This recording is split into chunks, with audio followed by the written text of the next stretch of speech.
बात नहीं करना, ठीक है। आज हम लोगों का न्यू टॉपिक स्टार्ट होगा बाबू। कौन सा टॉपिक है हम लोगों का? टॉपिक क्या हो जाएगा बाबू हम लोगों का?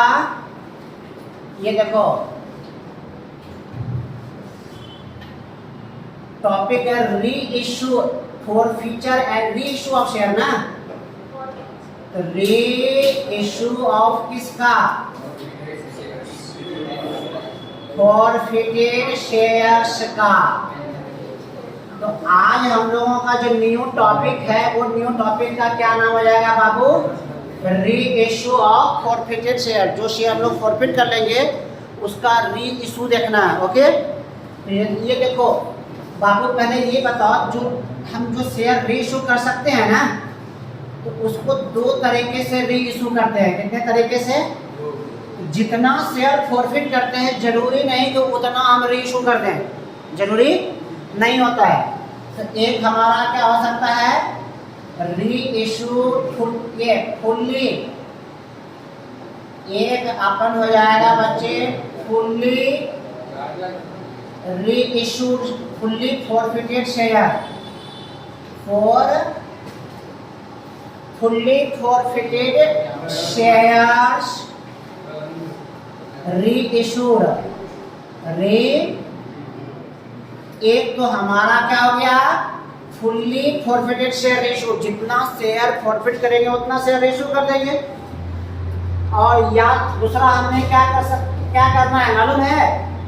दूसरा पार्शली हो सकता है, पार्शली फॉरफिटेड शेयर्स री इशूड। एक तो हमारा क्या आ जाएगा? फुल्ली फॉरफिटेड शेयर्स री इशूड, और दूसरा क्या आ गया? पार्शली फॉरफिटेड शेयर्स री इशूड। क्लियर हो गई ये बातें बाबू?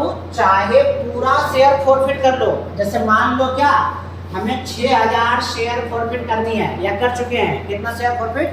तो 6 का 6000 शेयर री इशू कर देंगे, कहेंगे फुल्ली री इशू हो गया। और अगर 6000 में से कुछ कम री इशू करेंगे, कहेंगे पार्शली री इशू हो गया। क्लियर हो गया ये बातें? तो मान लेते हैं 6 का 6000 तो फुल्ली 5000 री इशू कर दिए, तो क्या हो जाएगा? पार्शली 4000 इशू करते हैं, क्या हो जाएगा? ठीक है ना। चलो अब ये बात जान लो, चाहे आप फुल्ली फॉरफिटेड शेयर री इशू करो या पार्शली फॉरफिट इशू करो, ठीक है। इशू कितने तरीके से कर सकते हैं? इशू हम लोग 3 तरीके से करेंगे। कितने तरीके से? एक हो गया बाबू क्या? री इशूड एट पार। एक तो हो जाएगा जितने का शेयर फॉरफिट किए थे उतने में री इशूड एट किस पर कर सकते हैं? पार। सेकेंड हो सकता है बच्चे री इशूड एट डिस्काउंट। री इशूड एट। और थर्ड क्या हो सकता है? री इशूड एट प्रीमियम। ओके, तो हमारा जो री इशू होगा शेयर का वो 3 तरीके से इशू हो सकता है, पार, डिस्काउंट और। जरूरी नहीं कि हम ऐसा नहीं कि एक ही शेयर को ना तीनों तरीके से करेंगे। आपको या तो कहेगा पार पर री इशू किया है, या तो डिस्काउंट पर, या तो प्रीमियम पर। समझ आ गया री इशू के बारे में? अब चलो इन तीनों का हमें करना क्या क्या है बाबू? इन तीनों का करना है हमें जर्नल एंट्री। क्या करना है? तो आपको पता है जब भी आपसे जर्नल एंट्री कहे री इशू का, किसका कह दे? री इशू का जर्नल एंट्री कहेगा, तो इसमें आपको 3 जर्नल एंट्री करना है। कितने जर्नल एंट्री करना है? 3 जर्नल एंट्री हो जाएगा। कौन कौन सा हो जाएगा? 3 टाइप्स के जर्नल एंट्री हो जाएगा। तो जर्नल एंट्री सबसे पहले आप किसका करोगे? तो फॉरफिटेड शेयर्स का, फॉरफिटेड शेयर्स का। तो फर्स्ट एंट्री हो जाएगा मेरा फॉरफिट का एंट्री। किसका एंट्री हो जाएगा? फॉरफिट का। फॉरफिट का एंट्री सीख चुके हम लोग ना। दूसरा एंट्री क्या हो जाएगा? री इशूड का। किसका हो जाएगा? री इशूड का।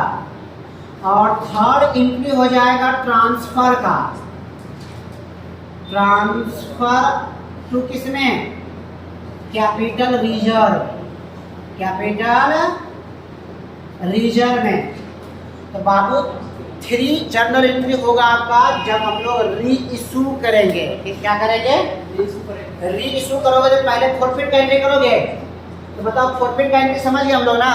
पार और प्रीमियम के केस में, दोनों के केस में री इशू का एंट्री हम लोग आज सीखेंगे।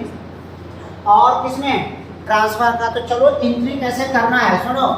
चाहे एक बात ध्यान रखना बाबू, चाहे फुल्ली फॉरफिटेड शेयर का री इशू करो या पार्शली फॉरफिटेड शेयर का री इशू करो, ठीक है। री इशू आप चाहे जैसे भी तरीके से कर रहे हैं, एंट्री आपका एंट्री में कोई चेंज, फिर से बोल रहे हैं, पार प्रीमियम डिस्काउंट, पार डिस्काउंट और प्रीमियम चाहे जैसे भी इशू करो, जर्नल एंट्री बस 3 करना है। कितना करना है?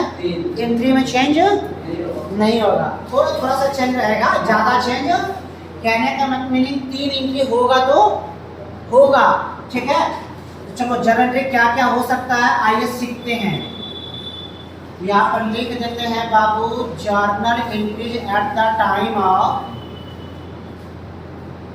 Journal entries at the time of reissue of किसका? फॉरफिटेड शेयर का। और री इशू ऑफ फॉरफिटेड शेयर्स का। ये देखो जर्नल एंट्री हमें क्या क्या करनी है। तो कौन सा आपको क्या बताया कि पहले किसका एंट्री करोगे? फॉरफिट का। फॉरफिट का एंट्री जानते हो? पार और प्रीमियम के केस में दोनों एंट्री जानते हो ना। हम पार वाला बोल देते हैं, प्रीमियम वाला क्लियर है ना। तो पार वाला करके दिखाते हैं। यहाँ पर फर्स्ट नंबर में एंट्री क्या लिखेंगे? जब हम शेयर पार पर फॉरफिट करेंगे एंट्री क्या हो जाएगा? एंट्री हो जाएगा बाबू शेयर्स, शेयर्स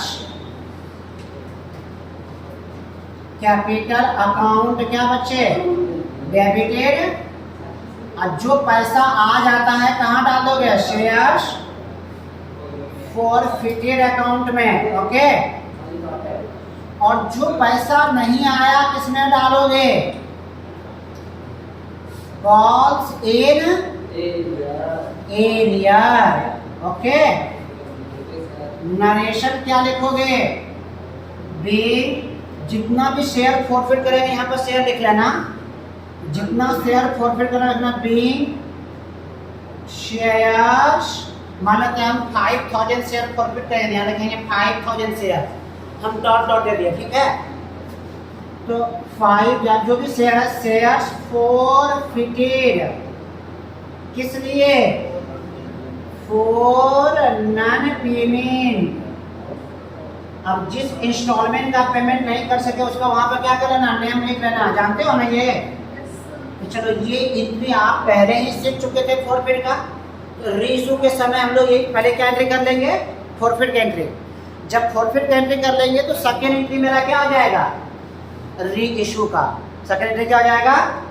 और आपको बता दिया ना कि री इशू कितने तरीके से होता है बाबू? 3 तरीके से। कितने तरीके से? देखो यहाँ भी लिखा हुआ है ना, पार डिस्काउंट प्रीमियम। तो री इशू कितने तरीके से करेंगे? 3 तरीके से। तीनों के केस में एंट्री क्या बनता है बता देगा, ठीक है। एक तो पार पर इशू करेंगे, एक इस पर डिस्काउंट पर, और एक इस पर प्रीमियम पर। कर सकते हैं कि नहीं? तो हमें किसका एंट्री सीखना है? री इशू का। किसका सीखना है? आइए री इशू का सीख लेते हैं। तो चाहे फुल्ली री इशू करो या पार्शली, एंट्री में री इशू का सेम होगा, एंट्री में कोई चेंज नहीं होगा। यहाँ पर लिखेंगे बच्चे, अगर फुल्ली री इशू करोगे तो क्या आ जाएगा? पैसा आ जाएगा बाबू। यहाँ लिखेंगे, अच्छा मान लेते हो ये री इशू किस पर किया है, यहाँ पे हाईलाइट कर देते हैं, एट, यहाँ लिख लेते हैं बच्चे नंबर 1 दे करके, री इशूड एट पार, ओके। री इशूड एट अगर यही फॉरफिट शेयर है मेरे पास, इसी फॉरफिट शेयर को अगर पार पर हमें क्या करना है, री इशू करना है, तो एंट्री क्या बनेगा, तो एंट्री बन जाएगा बाबू यहाँ पर सेकेंड नंबर में। अच्छा री इशू करोगे तो पैसा आएगा ना, कंपनी के पास पैसा आएगा ना, एंट्री कंपनी कर रहा है तो कंपनी के पास पैसा आएगा ना, तो एंट्री क्या करेगा, bank account debited, bank account debited. जितना शेयर री इशू करेंगे वो देख लेंगे हम लोग। और 2 क्या आ जाएगा, आपने क्या री इशू किए हैं, शेयर्स कैपिटल ना, 2 क्या लिखोगे, शेयर्स कैपिटल अकाउंट। सर यहाँ पर एप्लीकेशन अलॉटमेंट नहीं लिखेंगे ना, यहाँ फॉरफिटेड शेयर को इंस्टॉलमेंट पर नहीं पैसा मांगेगी कंपनी। जो शेयर को फॉरफिट कर लेता है उसको पूरा का पूरा एक बार में कंपनी मांग लेगी पैसा। तो जब एक बार में मांग लेगा तब को एप्लीकेशन अलॉटमेंट आप लिखने की जरूरत नहीं है। तो हमें जब एक ही बार में पैसा आ जाएगा तो क्या लिखेंगे, bank account debit 2 shares capital account. Clear हो गया। शेयर का नाम होगा तो नाम देना, इक्विटी तो इक्विटी शेयर कैपिटल, प्रेफरेंस तो प्रेफरेंस शेयर कैपिटल। ओके रे दही खा गया क्या है, आज छी कर रहे हैं, हाँ चलो ठीक है, बोल पासी दही। बीइंग लिखेंगे, क्या लिखेंगे बच्चे बीइंग में, तो नरेशन देखो हमेशा नरेशन सेम लिखना जैसे हम लिख रहे हैं पार के केस में, ठीक है। नरेशन क्या हो जाएगा बच्चे, नरेशन लिखेंगे being forfeited shares, forfeited shares reissued at किस पर, पार पर। बोलो समझ में आ गया जानते बाबू, फॉरफिटेड शेयर री इशूड एट पार। अच्छा एक बात बताओ, यहाँ पर हमें क्या कर लेना था, अब और कर देते हैं, और मीन समझते हैं ना, या तो आप फॉरफिट शेयर को पार पर इशू कर सकते हैं, किस पर इशू कर सकते हैं, पार पर, या तो किस पर कर सकते हैं, प्रीमियम पर। तो और कर दे रहे, नंबर नहीं दे रहे हैं। अगर मान लेते हैं री इशूड किए हैं बाबू एट डिस्काउंट पर, किस पर, पहले डिस्काउंट ले लेते हैं उसके बाद प्रीमियम।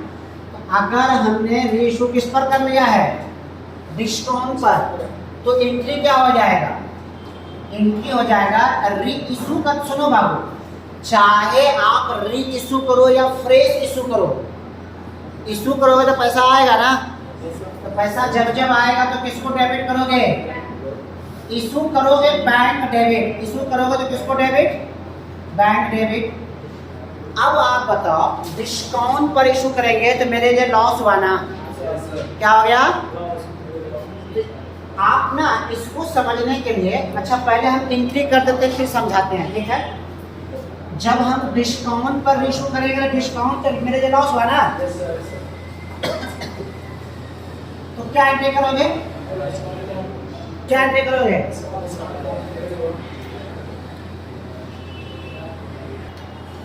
लॉस हुआ कि नहीं, तो डिस्काउंट हमारा क्या हो गया, लॉस। लॉस को क्या करते हैं, डेबिट ना। यहाँ डिस्काउंट अकाउंट डेबिट कर सकते हैं नहीं, लेकिन डेबिट कर सकते, लेकिन करना डिस्काउंट के जगह पर यहाँ पर लिखेंगे शेयर्स फॉरफिटेड अकाउंट। ये फॉरफिट किसके बदले में लिख रहे हैं, किसके बदले में लिख रहे हैं, डिस्काउंट के बदले लिख रहे हैं बाबू। ओके, डिस्काउंट के बदले क्या लिखे, शेयर्स फॉरफिटेड। सर क्यों आ रहे हैं क्यों पर, और जब हम शेयर इशू करेंगे तो यहाँ पर क्या लिखेंगे बच्चे, 2 shares capital account, 2 shares. Narration में क्या लिखोगे बाबू, नरेशन लिखोगे बी फॉरफिटेड शेयर्स, फॉरफिटेड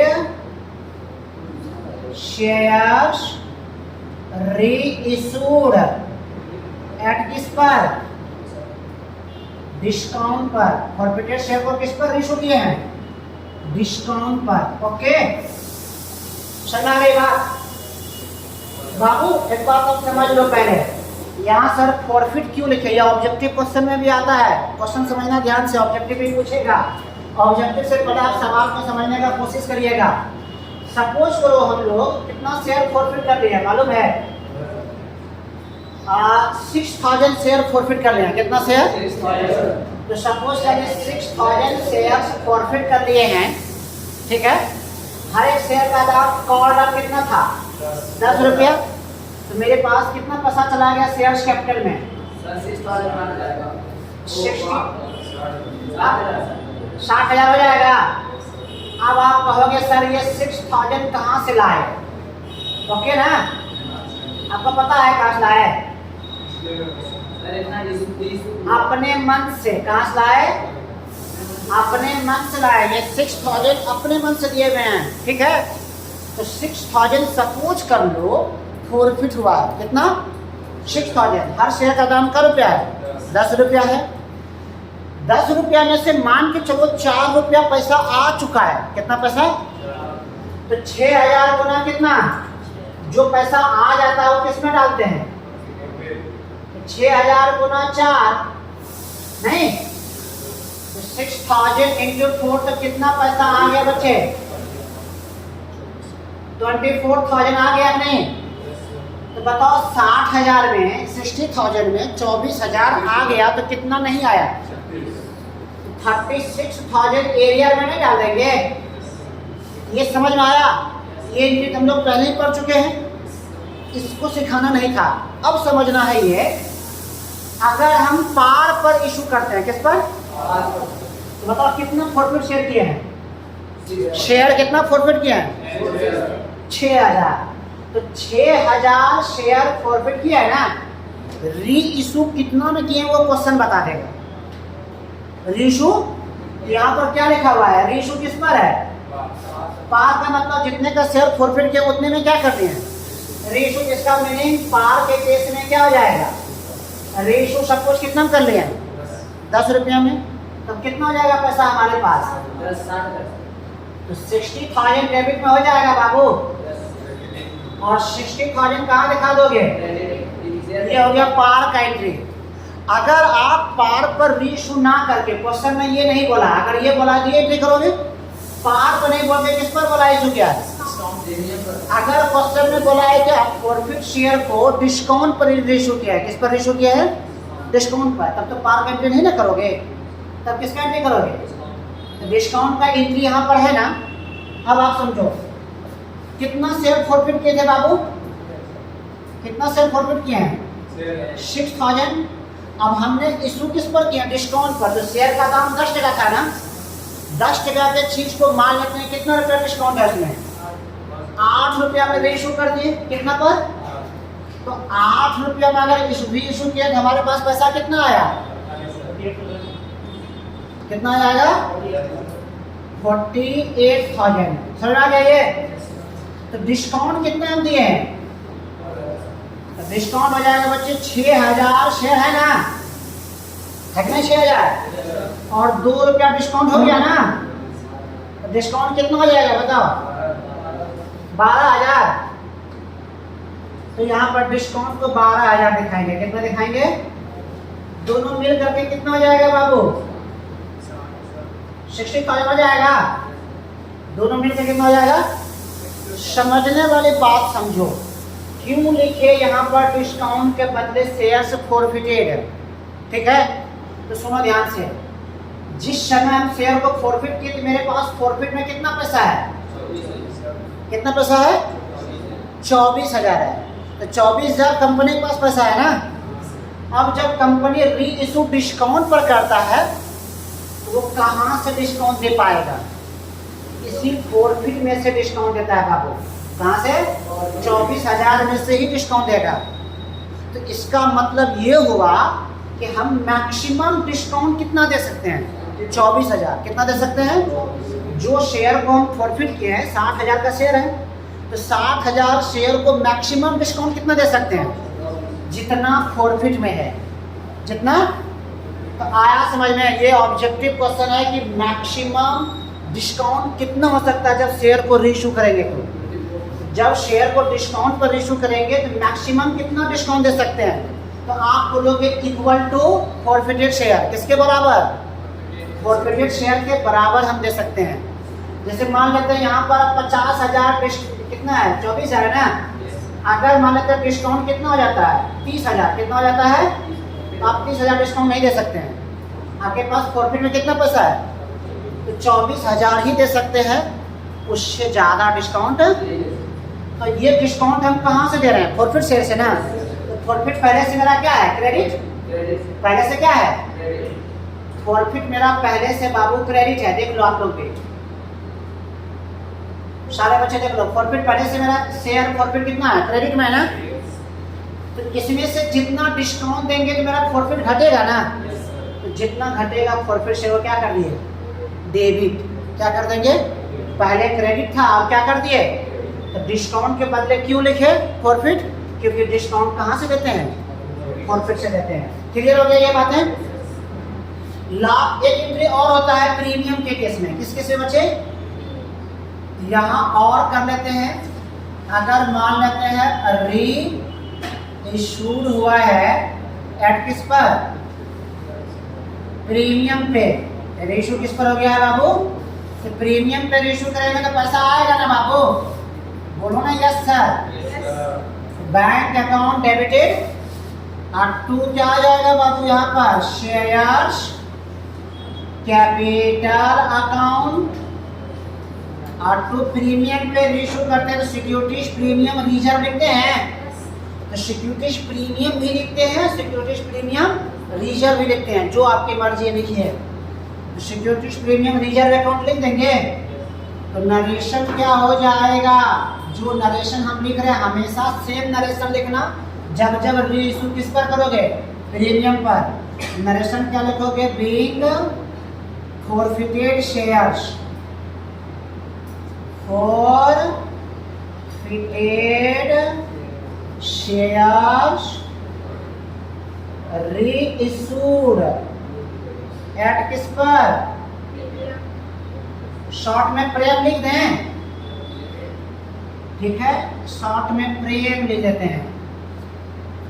अब आप बताओ बच्चे, हमने पहले बताया आपको कितना एंट्री करनी है, 3 एंट्री जब रीइशू करोगे, एक फॉरफिट एंट्री करोगे, तो फॉरफिट एंट्री हमने किया, दूसरा किसका एंट्री करोगे, तो रीइशू का कितना एंट्री बन सकता है, 3 एंट्री बन सकता है, पार, प्रीमियम और ये अकॉर्डिंग टू क्वेश्चन चलेगा। किसके अकॉर्डिंग, क्वेश्चन में कहेगा पार पर रीइशू किया तो ये एंट्री करना, क्वेश्चन कहेगा डिस्काउंट पर रीइशू किया तो ये एंट्री करना, प्रीमियम पे कहेगा तो प्रीमियम प्लग कर देना, हो जाएगा। दूसरा 2 एंट्री करना आया। अब तीसरा एंट्री ट्रांसफर का करना था ना, किसका करना था, ट्रांसफर में क्या चीज ट्रांसफर करते हैं तो पहले सुन लीजिए बाबू। फॉरफिट में कितना पैसा है, 24,000। अगर हम रीइशू किस पर करते हैं, पार पर, इक्विटी का यूज हुआ यहाँ पर, पूरा का पूरा सेव रहा कंपनी के पास, जमा रहा। कंपनी के पास प्रॉफिट करने मतलब कंपनी के पास इनकम हो गया 24,000। कितना इनकम हो गया, तो 24,000। तो कंपनी के पास कितना पैसा है, 24,000 है। अगर हम पार पर रीइशू करते थे, हमको कोई लॉस हुआ, जितना का शेयर था उतने में बेच दे तो कोई लॉस, जब कोई लॉस नहीं हुआ तो 24 का 24,000 धरा रह गया ना। ये 24,000 कंपनी क्या कर देगा, रीइशू करने के बाद वो जो फॉरफिट का पैसा है वो ट्रांसफर कर देता है कैपिटल रिजर्व में। कहाँ ट्रांसफर कर देता है, एंट्री हो जाएगा फॉरफिटेड शेयर्स, पहले से फॉरफिटेड क्रेडिट है ना, तो ट्रांसफर करेंगे तो क्या हो जाएगा, debit, forfeited shares capital account debit. ये फॉरफिट का शेयर को कहाँ ट्रांसफर कर देते हैं, टू कैपिटल रिजर्व में। ये ऑब्जेक्टिव क्वेश्चन भी आएगा, अब बहुत इंपॉर्टेंट है, ठीक है, डीबीआई टीटीआई, तो कैपिटल रिजर्व में चला जाएगा, कैपिटल रिजर्व में। नरेशन हमेशा यही लिखना जो हम लिख रहे हैं, क्या, बीइंग बैलेंस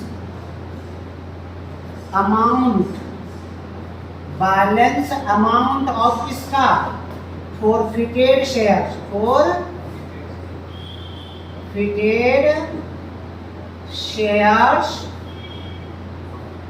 ट्रांसफर पर। बोलो समझ में आई बात? Balance shares. अब यहाँ अमाउंट कौन सा जाएगा, कौन सा अमाउंट जाएगा ये दिखाना है ना, तो सुनना ध्यान से। अलग अलग केस में प्रॉफिट में कितना पैसा है, कितना पैसा है? अगर हम पार को इशू करते हैं, किस पे इशू करते हैं?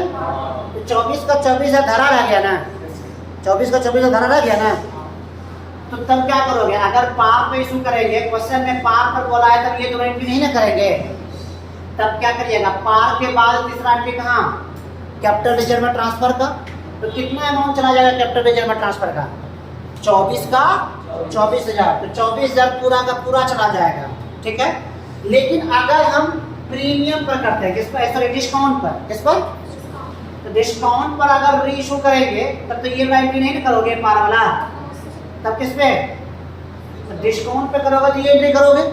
तो बताओ फॉरफिट में कितना पैसा है? 24,000 है। 24,000 में डिस्काउंट कितना दे दिए? 12,000। तो 12,000 यूज हो गया ना, तो बैलेंस कितना बच गया? जो बच गया वो कहाँ डाल दोगे? एंट्री वही रहेगा, एंट्री चेंज नहीं होगा। तो पार के केस में 24,000 जाएगा, इस केस में। लेकिन प्रीमियम के केस में कितना जाएगा?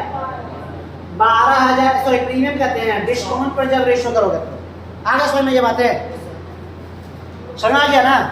अगर हम किस पर रेशो करते हैं? प्रीमियम पर। किस पर करते हैं? प्रीमियम पर। एक बात बता बच्चे, प्रीमियम पर रेशो करोगे तो नुकसान के बजाय और फायदे हो गया। यहाँ पर क्या हो गया? और तो यहाँ पर भी फॉरफिट का पैसा यूज नहीं हुआ। तो प्रीमियम के केस में भी कितना पैसा जाएगा? 24,000। कितना पैसा जाएगा? एंट्री में कोई चेंज हुआ? बताओ तुम। चाहे आप पार पर रीइशू करिए, प्रीमियम पर रीइशू करिए, डिस्काउंट पर रीइशू करिए, अलग अलग एंट्री भले हुआ। रीइशू का ये रीइशू का पार का हो गया, फिर डिस्काउंट का हो गया, और लेकिन ट्रांसफर का एंट्री में कोई चेंज। ये 3 एंट्री समझ में आया? तो पहला, जब भी री इशू का एंट्री कहेगा करने के लिए, सुनना आप, जब भी री इशू का कहेगा एंट्री करने के लिए, तो पहला एंट्री क्या आ जाएगा? फॉरफिट का एंट्री। पहला एंट्री क्या आ जाएगा? फॉरफिटेड का एंट्री। दूसरा क्या आ जाएगा? रीइशूड का। क्वेश्चन के अकॉर्डिंग देख लेना रीइशू किस पर कह रहा है, पार, डिस्काउंट या प्रीमियम, ठीक है। और तीसरा क्या करोगे? ट्रांसफर करते हैं कहाँ पर? कैपिटल रिजर्व में। तो एक ऑब्जेक्टिव क्वेश्चन पूछें, बता दो फॉरफिट शेयर का बैलेंस अमाउंट को कहाँ ट्रांसफर करते हैं? कैपिटल रिजर्व में। कहाँ ट्रांसफर करते हैं? और दूसरा ऑब्जेक्टिव पूछते हैं, बता दो बाबू जब कंपनी ने री इशू डिस्काउंट पर करता है तो मैक्सिमम डिस्काउंट कितना दे सकता है? कितना? कितना? जितना फॉरफिट में अमाउंट होगा, जितना मैक्सिमम की बात कर रहे हैं। ऐसा नहीं कि हमेशा उतने दिखा देना। मैक्सिमम 24,000 दे सकते हैं, कम डिस्काउंट चलेगा लेकिन ज़्यादा। समझ आया? इंटरेस्ट में आ गया? Very good.